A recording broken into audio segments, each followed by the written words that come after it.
প্রাথমিকভাবে ধারণা করা হচ্ছে এটি ছিল দেশের ইতিহাসে সর্ববৃহৎ জানাজা।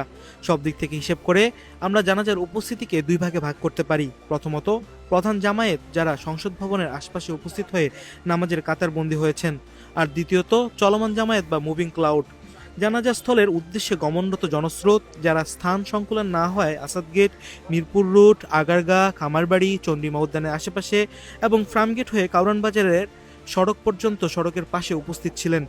স্যাটেলাইট ইমেজ বিশ্লেষণ করে দেখা যায় এই এলাকার আয়তন প্রায় 3 লক্ষ বর্গমিটার। ক্লাউড মডেলিং অনুসারে এই 3 লক্ষ বর্গমিটার এলাকার অতি ঘনত্ব সম্পন্ন ভিড় ছিল, যা আন্তর্জাতিক স্ট্যান্ডার্ড অনুসারে প্রতি বর্গমিটারে 5 জন আদর্শ হিসেবে এখানে প্রায় 15 লক্ষ মানুষের উপস্থিতি সম্ভব।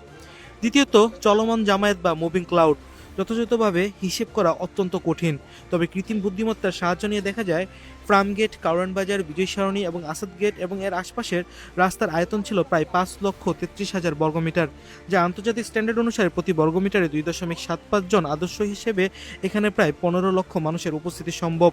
তবে এর আশপাশে গলি, মেট্রো স্টেশন, ভবনের ছাদ সব মিলিয়ে সার্বিকভাবে বিশ্লেষণ করে দেখা যায় জানাজার উদ্দেশ্যে রাজধানীতে আসা মানুষের সংখ্যা প্রায় 50 লাখ।